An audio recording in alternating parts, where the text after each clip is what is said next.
And now, back to David C. Pack. The next quote is beyond fascinating. The longest quote in the whole series, it comes from a Time magazine article, Why Science Does Not Disprove God, and shows more evidence God's existence in no way conflicts with science. This article shows no evidence of anything other than ignorance. It's not even an article, it's the review of an entire book. A book where the author said the discoveries of fossils, evolution, geologic time, the rotation of the earth, and other developments in science showed that Scripture should not be taken literally. But I can understand why you wouldn't cite that part. If it wasn't on the magazine rack at your doctor's office, then you wouldn't know about it.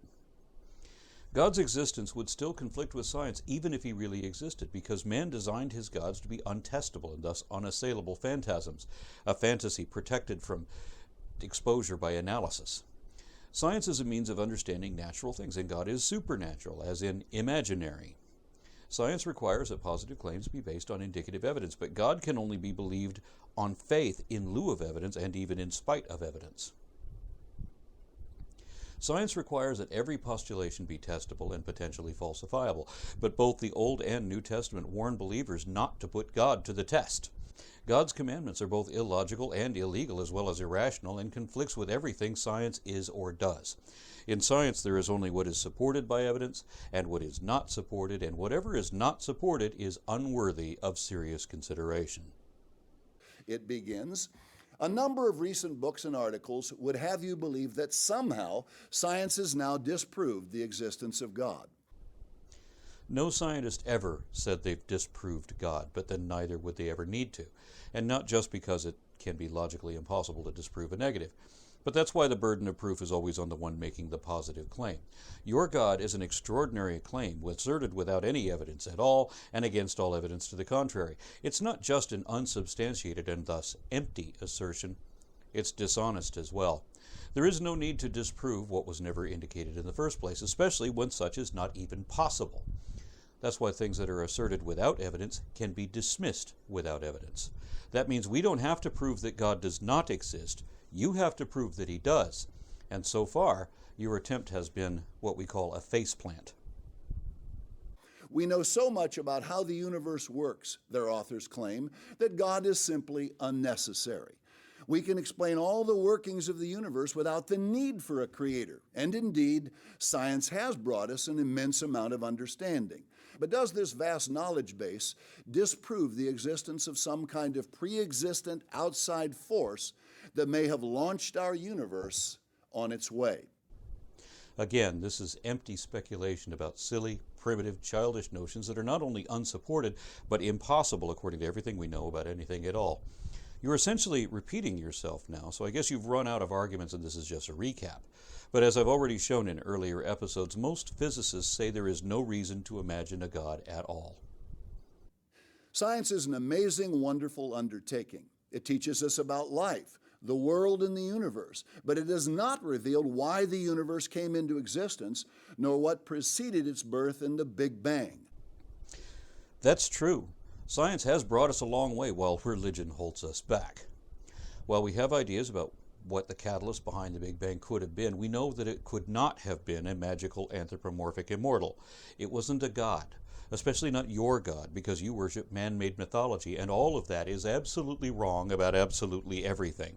We know and can show there was never a global flood, and the Tower of Babel is just a legend, and the story of Adam and Eve can only be a fable, one that was adapted from earlier polytheism.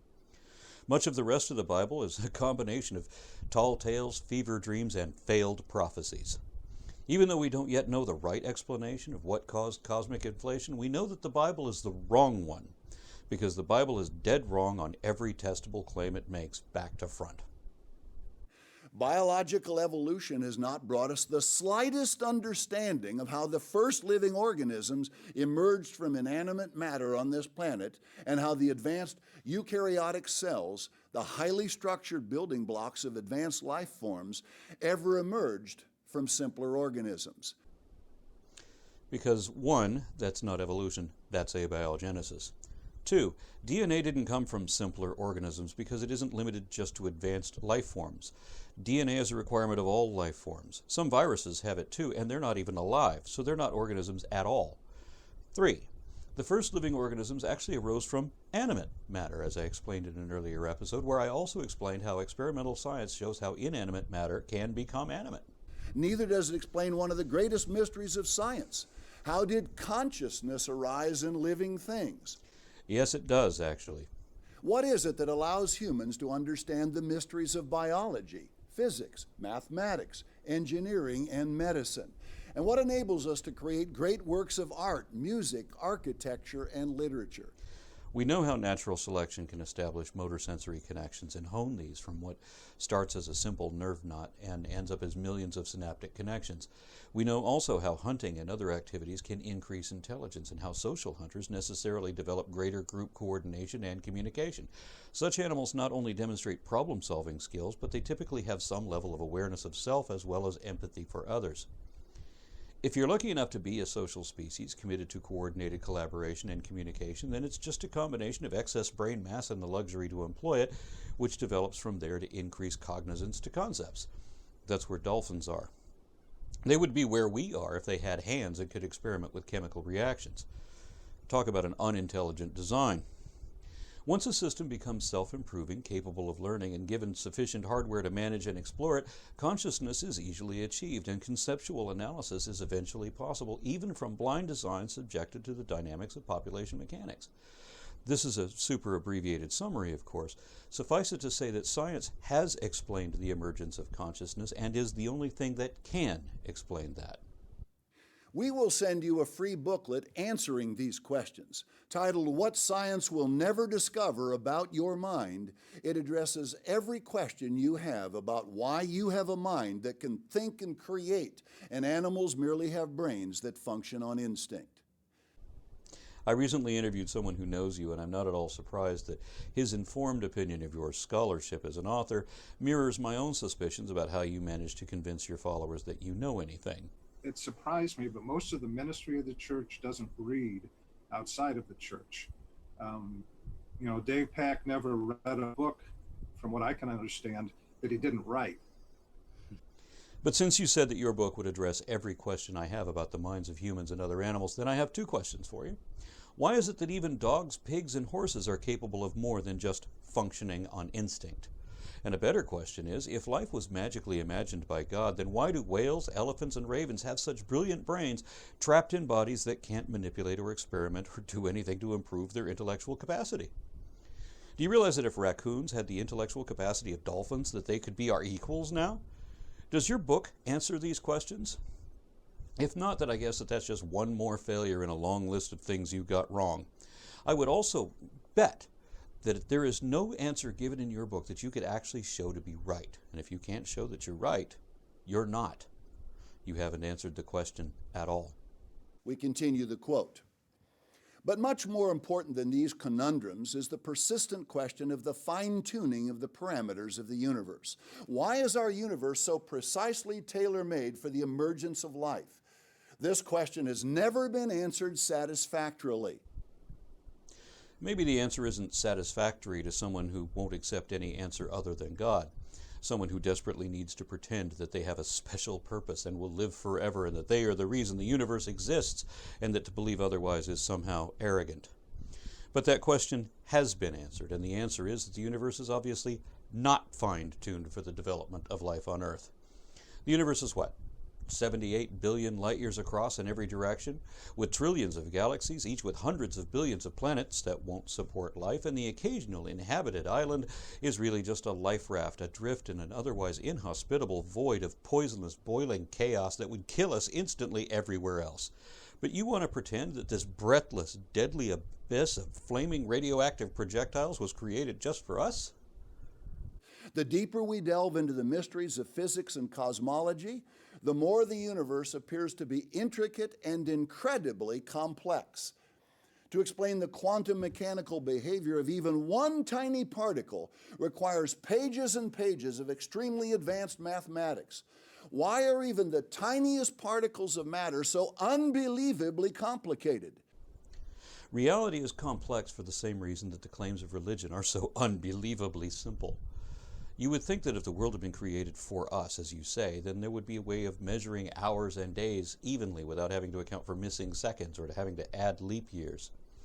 If the universe had been created by God for man, then you would expect that the universe would be a lot smaller and much more similar to what they thought it was back in the Middle Ages, when the sun and the moon were supposed to be the same size and both bigger than the stars and stuck in the firmament and so on, where the earth was the first, biggest, and most important thing in the universe, at the center of the universe. But everything the Bible said about the structure of the earth and its relationship to the heavens proved not just to be wrong, but stupidly, embarrassingly wrong. It appears that there is a vast hidden wisdom or structure or naughty blueprint for even the most simple-looking element of nature. No, it appears that there is no sense or justice in the universe beyond what we make for ourselves. There certainly isn't any apparent intent of purpose, nor even a possibility of that. Not just for scientific reasons, but also for philosophical and even theological reasons, which you wouldn't be able to understand any better than you don't understand science. And the situation becomes much more daunting as we expand our view to the entire cosmos. Where your God as an explanation for anything diminishes to the size of the tooth fairy. The next section is even more fascinating. I hope so, because the last section was just stupid and boring. Seriously, will you ever get past the logical fallacy of arguments from ignorance and personal incredulity? Follow it carefully.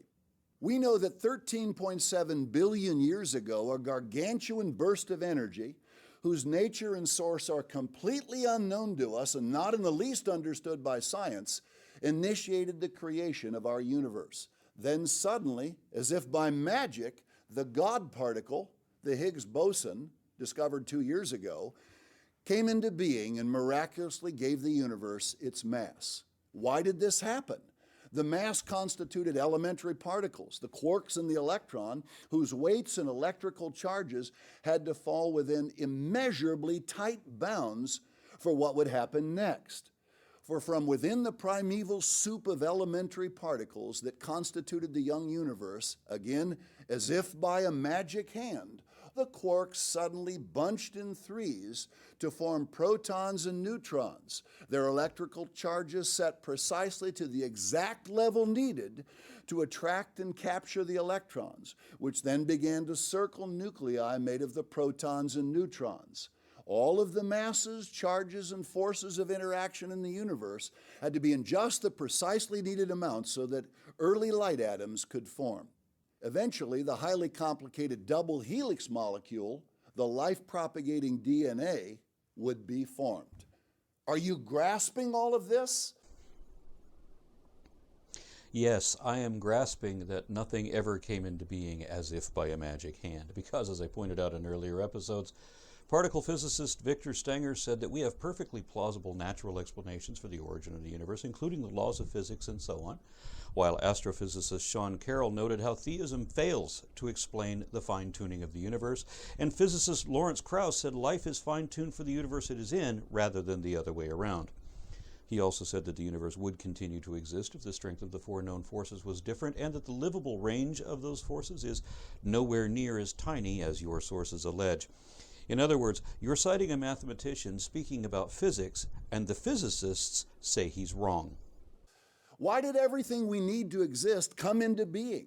How was all of this possible without some latent outside power to orchestrate the precise dance of elementary particles required for the creation of all the essentials of life? How would that be possible with God? How could your God manipulate matter? How does he control when someone loses their car keys or gets a new job or wins the big game? How could he know the future if everyone's supposed to have free will to do what is not expected? How did he create life? How does he do anything? How could he even exist? How could we apes be made in his image unless he is an invisible ape? Gods and magic are not explanations of anything. They're excuses for not knowing and not wanting to. The great British mathematician Roger Penrose has calculated, based on only one of the hundreds of parameters of the physical universe, that the probability of the emergence of a life-giving cosmos was get this, 1 divided by 10 raised to the power of 10 and again raised to the power of 123. This is a number as close to 0 as anyone has ever imagined. And the indicated possibility of a disembodied mind with no brain to generate it, conjuring complex interdependent systems out of nothing with an incantation, is precisely 0.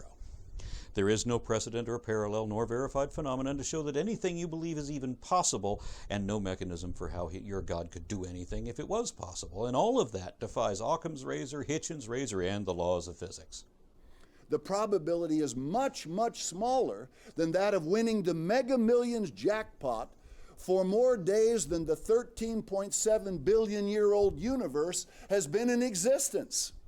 As I and Lawrence Krauss explained in earlier episodes of this series, if one looks at all the factors pertaining to any one occurrence that happened today, one could obtain a probability so small as to render any such occurrence statistically impossible, despite the fact that it actually happened nonetheless. The scientific atheists have scrambled to explain this troubling mystery by suggesting the existence of a multiverse, an infinite set of universes, each with its own parameters. But if it takes an immense power of nature to create one universe, then how much more powerful would that force have to be in order to create infinitely many universes? It wouldn't, or it wouldn't matter if it did. And no one scrambled to explain this either, because it isn't troubling at all. It's just that since our world turned out not to be the center or the beginning of the universe, the way the Bible said that it should have been, that our tiny world could be quickly lost by any Star Trekker traveling at warp speed, then maybe the universe is no more singular or special than our planet is. It is actually more likely that there would be multiple universes than just one, erupting out of fourth-dimensional space perhaps, by means that maybe wouldn't require any outside energy and certainly no direction. So the purely hypothetical multiverse, to begin with, does not solve the problem of God. There is no problem of God. The only problem is those who obstruct the progress of understanding by still believing in gods. The incredible fine-tuning of the universe presents the most powerful argument for the existence of an immanent creative entity we may well call God. That's your most powerful argument? Seriously? I guess I guessed correctly in the second episode of this series. But if this is the best you can do, why keep trying?